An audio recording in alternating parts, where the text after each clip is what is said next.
Hello students, welcome to my online classes. हम MSc final year के लिए theory of relativity पढ़ रहे थे। इसमें हमने पार्ट नंबर 19 तक कंप्लीट कर लिया था और हमारी यूनिट नंबर 2 कंप्लीट हो चुकी थी।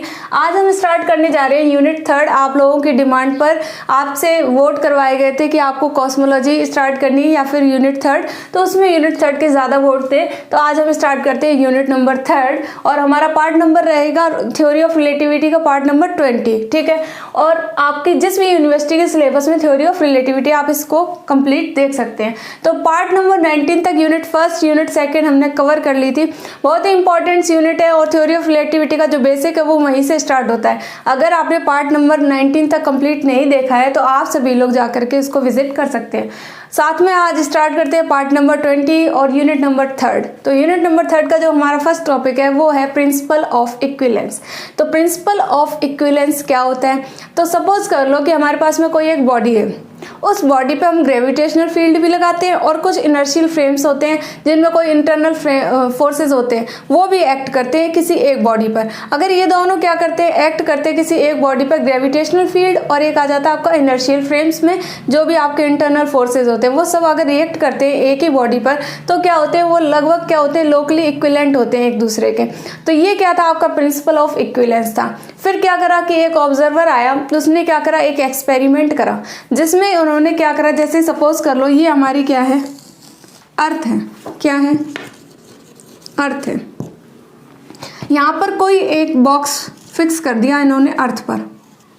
ठीक है, ये कोई बॉक्स है। अब इस बॉक्स के अंदर एक ऑब्जर्वर है विद इक्विपाइड लेबोरेटरी, यानी अंदर क्या है, एक लेबोरेटरी है, उसमें क्या है, एक आदमी है। यहाँ पर लैब है, ठीक है, लेबोरेटरी, और साथ में क्या है, एक ऑब्जर्वर है, मैन है। ठीक है, वो क्या कर रहा है, इसको ऑब्जर्व कर रहा है। अब क्या कर रहा है कि जो ये बॉक्स है इसके बाहर, यानी कि यहाँ इस साइड, मतलब कहीं पर भी बाहर जो होता है, वो इस बॉक्स के अंदर से कुछ भी दिखाई नहीं दे रहा है। ठीक है, तो वो क्या करता है, एक एक्सपेरिमेंट करता है जिसमें एक अर्थ पर क्या कर दिया जाता है, बॉक्स फिक्स कर दिया जाता है, और खुद जो ऑब्जर्वर होता है, ठीक है, man women does not matter, लेकिन जो ऑब्जर्वर है वो क्या कर रहा है कि इसके अंदर क्या है, लेबोरेटरी के साथ में एक्सपेरिमेंट कर रहा है, लेकिन उसको ये नहीं पता है कि बाहर क्या हो रहा है। ठीक है, तो अब वो ये देखता है कि कोई भी बॉडी जो है वो क्या करती है, all the body possess weight. ठीक है, फर्स्ट वो एक्सपेरिमेंट ये करता है। सेकंड ये कहता है कि अगर इस all the body left free fall in the same way with the same direction, अगर इस बॉडी को क्या कर दिया जाए, फॉल कर दिया जाए, गिरा दिया जाए, तो ये क्या करती है, सेम वे में, सेम डायरेक्शन में क्या करती है, जाती है। थर्ड में क्या कहता है कि ये जो बॉक्स है, all the bodies projected horizontally और ट्रेसेप पैराबोला, यानी कि जो पैराबोला का शेप बनाती है। तो इसको जो थे वो आपके 3 एक्सपेरिमेंट इन्होंने करके बताए। फिर इससे इन्होंने ये रिजल्ट निकाला कि जो ये बॉक्स है या फिर जो बॉडी है वो किस में मूव करती है, यूनिफॉर्म ग्रेविटेशनल फील्ड में मूव करती है। अब इन्होंने क्या करा कि इसी टर्म को, यानी कि अर्थ पर एक बॉक्स है, इसके अंदर ऑब्जर्वर है विद लेबोरेटरी, अब क्या करता है वो, अब की बार वो ये करेगा, जैसे कि सपोज कर लो ये वाला जो बॉक्स है वो अब की बार क्या हो, ग्रेविटेशनल फील्ड में क्या करेगा, फॉल होगा। अगर वो ग्रेविटेशनल फील्ड के अंदर होगा, अगर उसके अंदर है तो वो क्या होगा, तो जो ऑल द बॉडी है वो क्या होगी, वेटलेस हो जाएगी। तो all the body possess weightless. ठीक है, अब अगर इसको फॉल करते हैं तो ये क्या होता है, कहीं पर भी गिरता नहीं है, बस ओनली क्या करता है, फ्लोट करता है, यानी कि ऐसे ऐसे क्या करता है, तैरता रहता है। ठीक है, तो फ्लोट करता रहता है। और ये क्या करेगा, all the body possess parabola. Parabola तो बनाता था कौन सा वाला, जब हमने इसको ग्रेविटेशनल फील्ड ने अलाई करके यूनिफॉर्म ग्रेविटेशनल फील्ड लिया था। अब की बार हमने ग्रेविटेशनल फील्ड लिया है तो वो क्या करेगा, हॉरिजॉन्टली मूव करेगा। तो इससे क्या निष्कर्ष निकला कि कोई भी जो अगर अपने पास में बॉडी है और अगर वो ग्रेविटेशनल फील्ड में है तो वो कैसे करेगी, 3 रिजल्ट निकल के आते हैं जो आपको बता दिए गए हैं। तो ये क्या है, आपका प्रिंसिपल ऑफ इक्विवेलेंस है। आप सभी को समझ में आ गया होगा, इस डायग्राम से आपको याद रह जाएगा। अब हम इसको नोट्स टाइप से लिखते हैं कि हमें किस तरीके से लिखना है और किस तरीके से पूछा जाएगा। ये आपको या तो 4 मार्क्स में पूछा जाता है, अदरवाइज आपको ये 1.5 मार्क्स के जो क्वेश्चन आते हैं, शॉर्ट क्वेश्चन, उनमें पूछ सकते हैं। तो आप सभी लोग हेडिंग लिखना, principle of equivalence. Principle of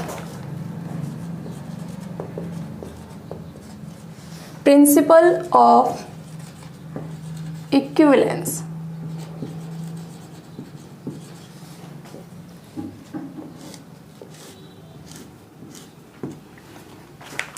ठीक है। तो प्रिंसिपल ऑफ इक्विवेलेंस में यहाँ पर ई आएगा, ठीक है। क्या बताया आपको प्रिंसिपल ऑफ इक्विवेलेंस में कि क्या करेंगे, तो कोई भी एक बॉडी है जिस पे ग्रेविटेशनल फील्ड भी एक्ट कर रहा है एंड जो आपके इंटरनल फोर्सेस है वो भी क्या कर रहे हैं, एक्ट कर रहे हैं, तो वो दोनों क्या होते हैं, लोकली क्या होते हैं, दोनों एक दूसरे के इक्विवेलेंट होते हैं। तो ये क्या होता है, आपका प्रिंसिपल ऑफ इक्विवेलेंस होता है, ये पढ़ लिया। इसके बाद में हमने क्या करा, एक एक्सपेरिमेंट करा, उसको भी हम क्या करेंगे, नोट डाउन लिखेंगे। तो लिखना सबसे पहले प्रिंसिपल ऑफ इक्विवेलेंस में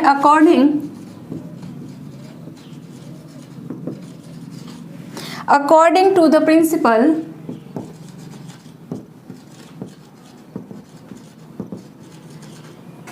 ब्रैकेट में लिखना Einstein,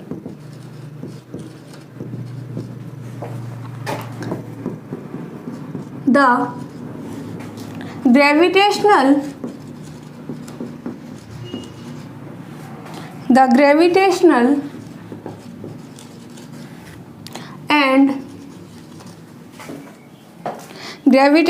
and inertial forces acting on a body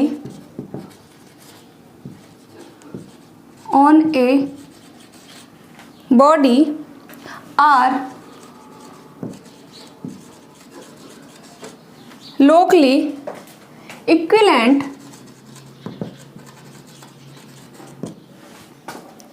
and same from one other। इसके आगे लिखना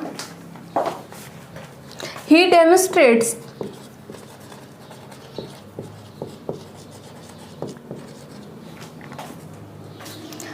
this principle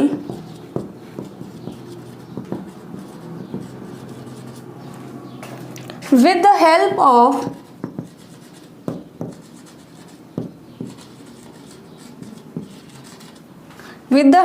of following experiment।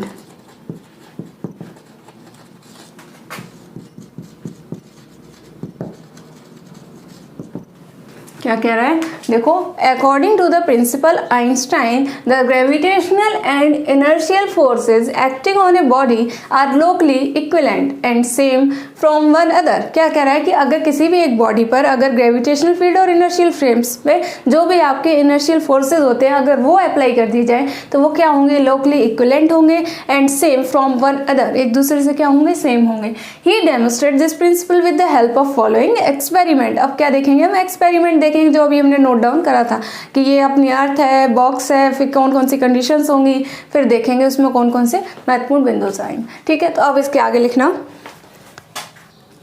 Principal, this principle with the help of following experiment, इसलिए इसके आगे लिखना suppose a box which is fixed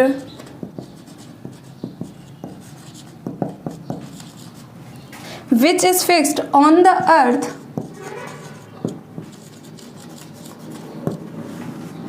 and from which nothing can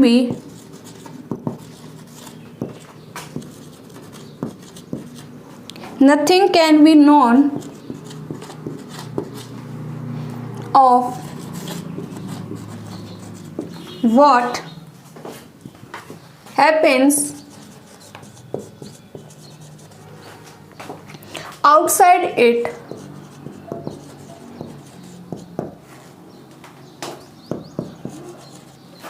the observer in the box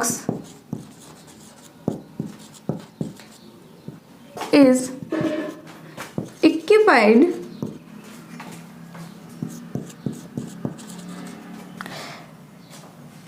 with a laboratory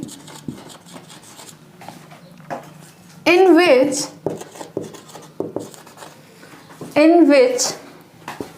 he can make an experiment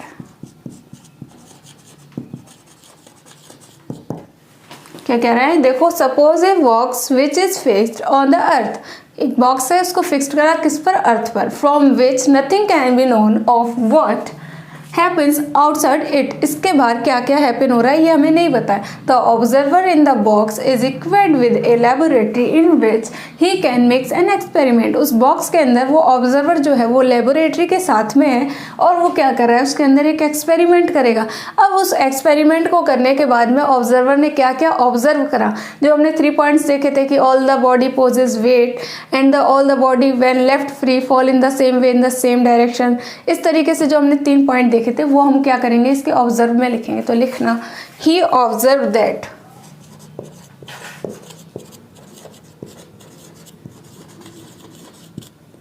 he observe that, first point लिखना all the body possess wait,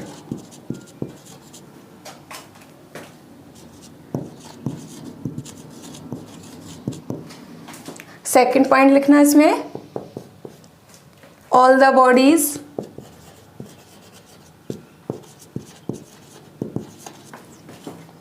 when left free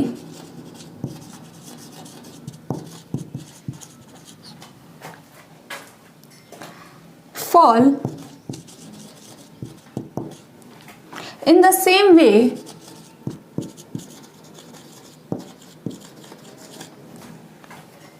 with the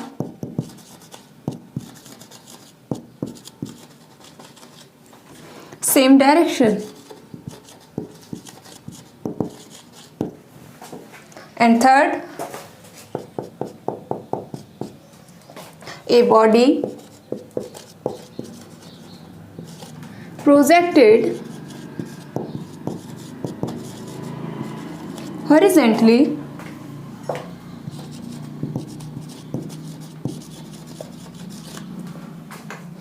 would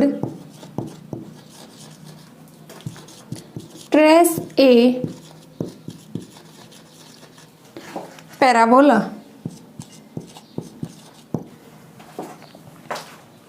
क्या क्या observe किया उसने, all the body possess weight and second है all the bodies when left free fall in the same way with the same direction and third a body projected horizontally would trace a parabola. ये उसने क्या करा, observe करा। इससे क्या conclusion निकलता है कि जो अपना जो बॉडी है वो किस में मूव कर रहा है, यूनिफॉर्म वेलोसिटी के साथ में यूनिफॉर्म ग्रेविटेशनल फील्ड में क्या कर रहा है, मूव कर रहा है। तो लिखना इसका result, hence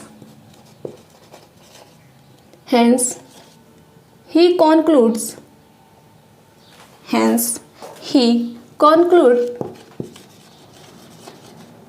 that the box is in a uniform gravitational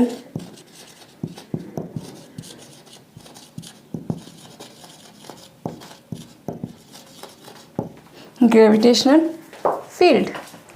क्या कंक्लूजन निकला कि the box is in uniform gravitational field. अब क्या करेंगे, अंडर ग्रेविटी क्या करेंगे, उस बॉक्स को फिक्स करेंगे। तो लिखना इसमें आगे, नाउ सपोज, सेकंड कंडीशन है ये, now suppose the same box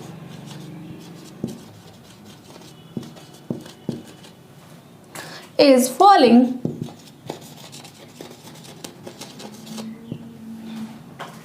under gravity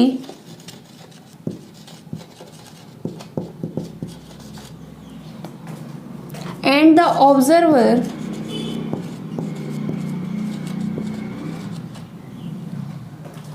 inside it now finds that क्या कह रहा है कि सपोज कर लो the same box is falling under gravity. पहले तो ग्रेविटी में नहीं था, वो विदाउट ग्रेविटी था, अब की बार क्या है, अंडर ग्रेविटी में, और ऑब्जर्वर क्या है, इस बॉक्स के अंदर है। ठीक है, अब देखते हैं वो क्या क्या करता है, देखो क्या फाइंड आउट करेगा। तो इसमें लिखना फर्स्ट पॉइंट लगा करके लिखना, ऑल द बॉडी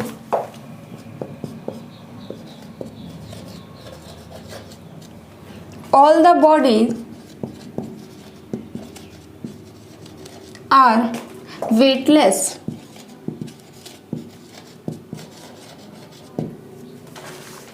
क्या कह रहा है? All the bodies are weightless. इसका मतलब क्या हो गया कि अगर सपोज कर लो वो बॉक्स क्या है, अंडर ग्रेविटी है। अगर वो बॉक्स अंडर ग्रेविटी, इसका मतलब अगर कोई भी बॉडी फ्लोट करेगी तो वो क्या होगी, वेटलेस मूव करेगी। सपोज कर लो जैसे लिफ्ट में आते हैं तो लिफ्ट में भी क्या होता है, अंडर ग्रेविटी आती है, फिर क्या हो जाता है, वो वेटलेस लगती है ना, ऐसा लगता है कुछ बाहर नहीं है, हम उड़ रहे हैं, ऐसा लगता है ना। तो उसी तरीके से क्या है कि जो बॉडी है वो क्या है, वेटलेस है। ठीक है, इसका फर्स्ट पॉइंट ये हो गया। सेकेंड पॉइंट लिखना है इसमें,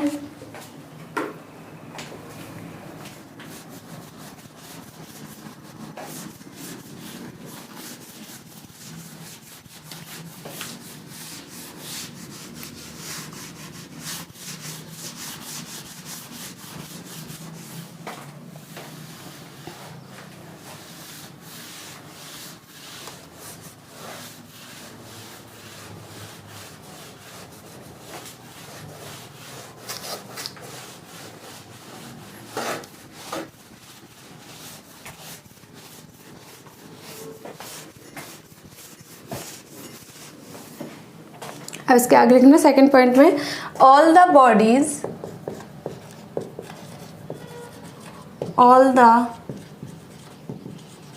bodies left free continue to float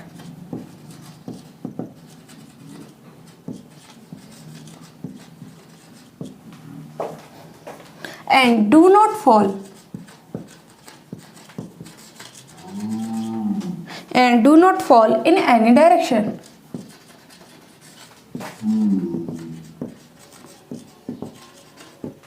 क्या कह रहा है कि all the bodies left free continue to float and do not fall in any direction. क्या होता है कि अगर वो अंडर ग्रेविटी है तो वो क्या करेगी, फ्री तरीके से क्या करती रहेगी, फ्लोट करती रहेगी। Do not fall in any direction, किसी भी डायरेक्शन में जाकर के नहीं गिरेगी। ठीक है, इसके आगे थर्ड पॉइंट लिखना आप लोग, ए body projected horizontally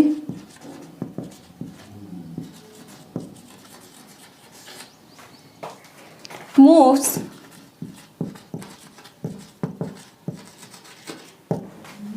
in the horizontal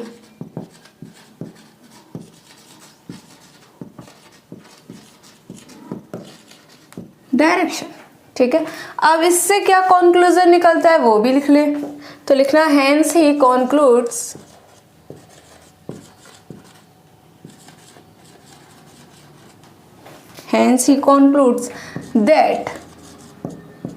that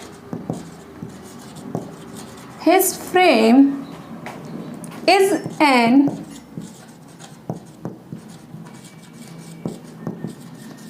inertial frame and there is no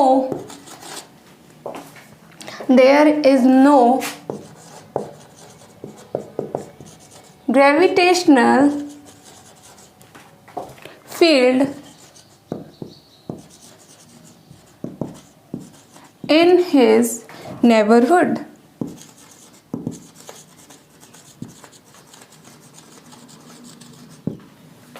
ठीक है, तो इसका कंक्लूजन क्या निकलता है, that his frame is an inertial frame. वो फ्रेम जो है वो कैसा है, इनर्शियल है। And there is no gravitational field in his neighbourhood, उसके नेबर में कोई भी क्या नहीं है, ग्रेविटेशनल फील्ड नहीं है। ये इसका क्या निकल आया, कंक्लूजन निकल आया। तो आप सभी लोगों ने क्या क्या पढ़ लिया इसमें, देखो प्रिंसिपल ऑफ इक्विवेलेंस में सबसे पहले तो हमने ये बता दिया कि कोई भी अगर बॉडी है, उस बॉडी पे अगर कोई भी क्या लग रहा है, ग्रेविटेशनल फील्ड लग रहा है या फिर कोई इनर्शियल फोर्सेज लग रहे हैं, तो वो दोनों क्या होते हैं, लोकली इक्विवेलेंट होते हैं या फिर दोनों एक दूसरे के क्या होते हैं, सेम होते हैं। ठीक है, ये पढ़ लिया।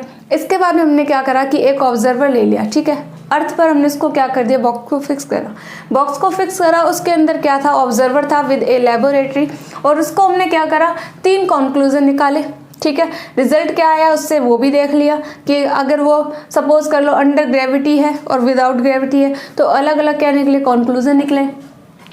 जैसे कि ये आपका कौन सा वाला था, अंडर ग्रेविटी में था कि all the bodies are weightless. ठीक है, कोई भी बॉडी पर कोई वेट नहीं है। ठीक है, और वो क्या नहीं करती है, गिरती नहीं है, कहीं पे भी फॉल नहीं होती, ओनली फ्लोट करती है, तैरती रहती है। ठीक है, और ए body projected horizontally moves in horizontal direction. And क्या निकाला उसने रिजल्ट कि जो भी फ्रेम था वो कैसा था, इनर्शियल फ्रेम था। And there is no gravitational field in his neighbourhood, और इसके आसपास कोई भी क्या नहीं है, ग्रेविटेशनल फील्ड नहीं है। अगर आप सभी को इनर्शियल फ्रेम के बारे में नहीं पता है तो आपको पता, फर्स्ट वीडियो जो है, सबसे first video theory of relativity की, उसमें इनर्शियल फ्रेम को बहुत अच्छे से समझाया गया है, बिल्कुल बेसिक कॉन्सेप्ट से, इनर्शियल और नॉन इनर्शियल फ्रेम और फ्रेम ऑफ रेफरेंस।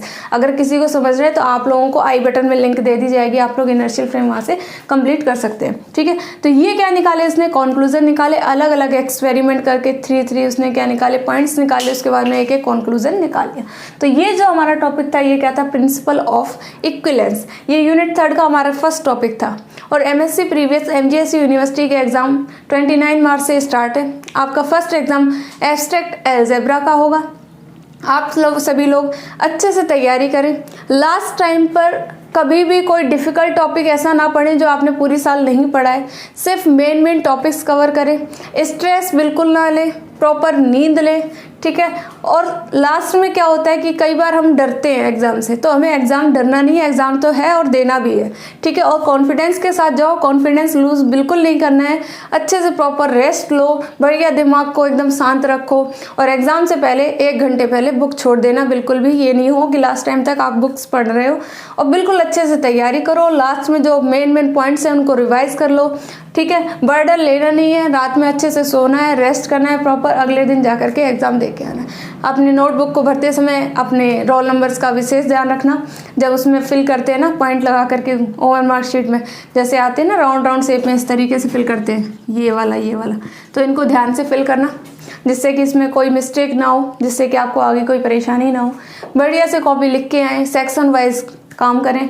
अगर आपको सेक्शन ए पहले आता है तो आप सेक्शन ए पहले करें, सेक्शन बी आता है तो सेक्शन बी पहले करें, सेक्शन सी आता है तो सी पहले करें। ठीक है, आपको पेपर एक बार ऐसे जैसे ही मिलता है तो एक बार नज़र दौड़ा लेनी है, पर आपको क्या करना है, उस पेपर को इतने डीपली नहीं पढ़ना है कि अगर कोई चीज़ नहीं आई तो हमें पहले ही टेंशन हो जाए। तो ऐसा नहीं करना है, आपको अच्छे शांत दिमाग से करना है, और आपको कोई टेंशन नहीं लेनी है। जितना आता है वो आपको बेस्ट आता है, और अपना बेस्ट दे करके आना, कोई क्वेश्चन आपको छोड़ना नहीं है। आपकी 3 यूनिट आएंगी, सेमेस्टर वाइज आपका एग्जाम पैटर्न है। एग्जाम पैटर्न आप बिल्कुल देख लें, उसकी वीडियो पहले से अपलोड है आपको एग्जाम पैटर्न के नाम से। अगर आपको नहीं पता है तो आपको एंड स्क्रीन पर दे दी जाएगी, आप वहाँ से जाकर के एग्जाम पैटर्न की वीडियो देख सकते हैं। तो सभी को आपके आने वाले एग्जाम्स के लिए बेस्ट ऑफ लक, और आप सभी लोग प्रॉपर तैयारी करें, बिल्कुल कहीं कोई दिक्कत नहीं है। आप लोग बढ़िया प्रॉपर नोट्स बनाएं, तैयारी करें। सभी के लिए शुभकामनाएं। Thank you so much.